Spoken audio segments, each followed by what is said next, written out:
Welcome to the 10-Minute Life Lesson Podcast. I'm Jay Cleveland Payne. When this timer hits 9 minutes and 55 seconds in this recording, you'll have a fully developed life lesson that you can take with you and begin immediately implementing. The podcast falls under the umbrella of my greater personal development efforts, all under the Your Better You brand. For information on accountability coaching or to gain access to tools, tricks, or life hacks, visit yourbetteryouinfo. Thank you for joining me on the journey today. Now, here is this week's life lesson. 5 years ago, I wrote a memoir for myself, literally for myself. It wasn't a very great book. I would not suggest you buy it, and my plans on updating it 5 years later have been sort of stymied, but we'll probably get something on that fairly soon. The purpose of writing that book, that memoir, was just to kind of prove that I could do it. Short amount of time before my birthday that came up in September, and I was able to make it happen. Because I worked in broadcasting and had some connections, I had a chance to do some interviews on the book, and you had a chance to talk to one of my mentors who interviewed me on doing the book. And he talked about how we created it, how I created it, how I put it together, and how I took bits and pieces of life to turn it into something there. And he made a comment that he wouldn't figure out that anybody would want to buy his book if he wrote one because he'd have to name names. What would make it interesting was the names that would be named. And since he wasn't quite ready to do that, he didn't think he'd sell many books. I wasn't naming any names in the book, although there were some interesting pieces there that come up back and forth in commentary here. But it was not a book about a tell-all. It was just basically a challenge to get something done. However, in hindsight, the words that he said that day about being able to name names, be able to tell stories after the fact, really did hit me very hard in the thought process of how I continued in my progress in broadcasting and now at this point as well. Because part of the thing that brings people to the table for the tell-all books or the info or the aftermath stuff or autobiographies or things that were written posthumously is what actually happened. The stories behind the stories. People are drawn into the true crime genre of podcasts and stories and television shows because you get to see the stories behind the stories, the intrigue, the outrage, sometimes the total outlandishness of what goes on behind the scenes, as opposed to what the general public knows in the moment. Because we obviously don't know all the answers up front, and we're obviously there's obviously answers being held back because some of them are kind of gruesome. Some of them may affect the actual investigation. But after the fact, after it's done, after you see the handshake deal being made, after you see the big arrest being done, after you see the triumphant win of a team, you want to know how they got there. Stories that always intrigued me were the stories of the original Dream Team, the basketball team created by stars like Michael Jordan, Patrick Ewing, Charles Barkley, Larry Bird, the true stars of the game at the time, who decided to come together as professionals and the obvious best in the world as the Americans, the United States was faltering as the best in the world with the amateurs playing basketball, mostly because the other nations were bringing in their professionals to take on our amateurs, and so the talent was not lined up.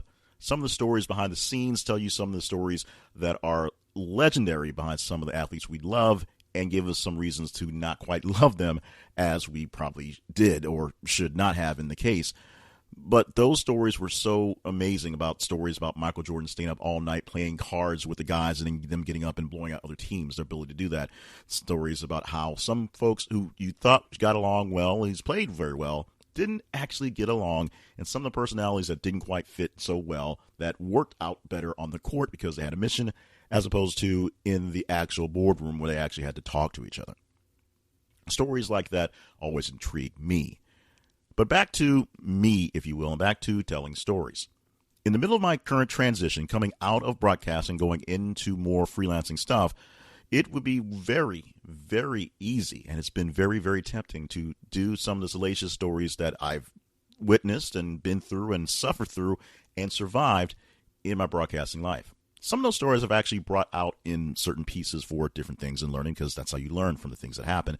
But doing a tell-all, doing an expose, doing a kind of a name-dropping type book, if you will, isn't exactly the way that you should go and the way that I'm going to go going forward.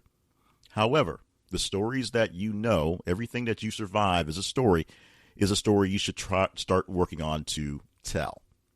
Because everything you survive is a story that someone else probably needs so they can get through something they're dealing with, or maybe just avoid it altogether if they kind of know what's going to happen. So here's my thought processes on the stories behind the stories. Number one, make sure you actually know the story. There are a lot of instances in our lives where we live to tell beyond. We live through the fight to fight another day.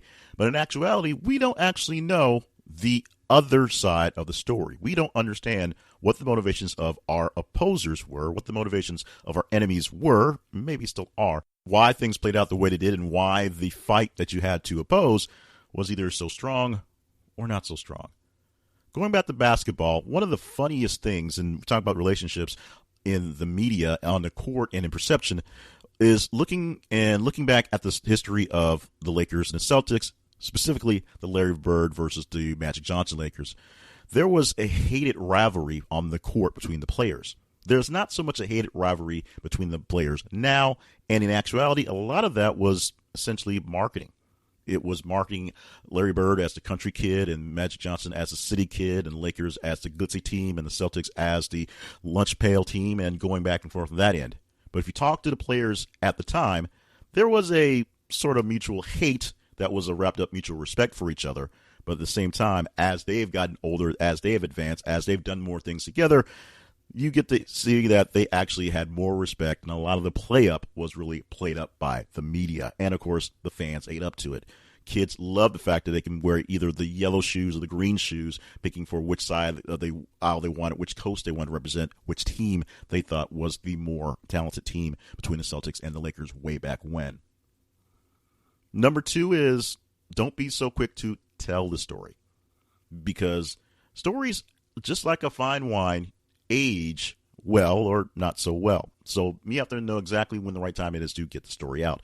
Sometimes you need to tell something right away because information is something that needs to take care of, needs to fix something in the moment. That is sometimes the case. If there's a crime being committed, yes, you let people know exactly what's going on right now. But sometimes the story doesn't seem to make sense in the moment, or people aren't ready to hear the story because of the players involved. They may really love someone and don't want to hear hateful stuff. They may really hate someone and aren't quite ready to embrace the love. You have to make sure it's time to tell the right story, and we'll get to what the right story is in a moment. But the timing has to be perfect for when you tell the story to get the proper effect. So when you're ready to tell all and name names and get the fame and glory from the salaciousness you're going to give, you have to make sure that the people are ready for that type of story. And, of course, the right story. You need to basically write it out, edit it, 2, 3, 4, 5 drafts of it, test it in front of different crowds, because what you'll find out in the based on a true story genre is the true stories are based on true, but they're not exactly true as you see them. They've been dramatized. They've been cleaned up. A lot of times you'll see like a movie, for example, where it's based on a story, and they will mash up different characters and different people to sort of represent a person or a group of people because it's not perfect for the story, not enough time to explain what's going on. Something didn't really happen. Sometimes things are taken out of context and placed out of place to put more emphasis in the dramatic aspects of the story, but don't quite tell the story as it happened. Many stories are actually pretty darn boring once you actually hear how they happen, and so you have to play them up for the laughs or the tears to get more people in there so that they'll buy it, and sometimes literally buy it, as opposed to just going through and living it, because there's two different experiences. There is something to telling all tales and giving salacious details and naming names. There's also something to being very, very discreet in how you discuss things. If you're ready to tell your story, if your story is grand and must be told, or maybe not so grand, but I think all stories must be told, you've got to do 3 things. Make sure the time is right. Make sure the story is right. And, of course, make sure you actually know the details. Because when someone questions you on the other side, you've got to be able to counter it, or maybe even use that to pepper your actual story.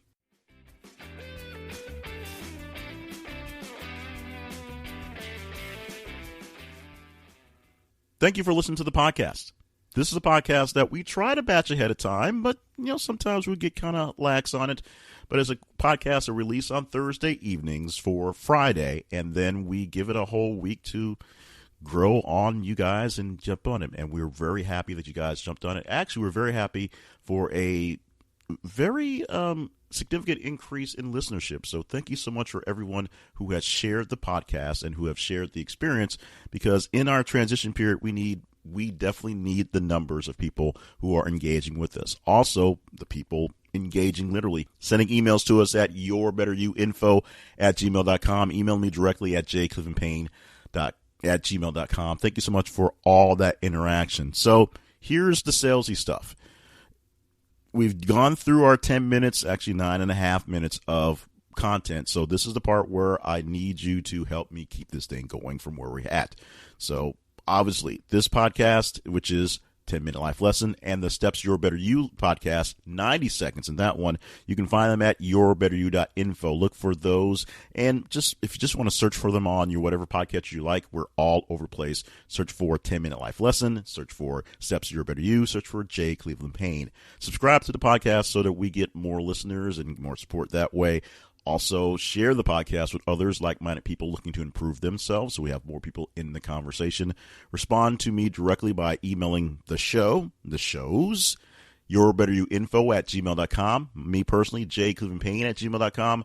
My main email, or main website, should say, is jclevelandpayne.net. Working to clear those things up very quickly so we get back on track on things there as well. Going to make it nice and short and sweet for this week because we've done all we can. We're doing what we're doing. And as we said, working through the transition, working through new stuff, we're so glad that even though most of you aren't along with me for my professional broadcasting journey anymore, you're still along with me as I work on my personal improvement and help you guys get there as well, because it's all about you getting better. Thank you so much for being a part of the journey, helping me, because without you, there is no me, there is no this.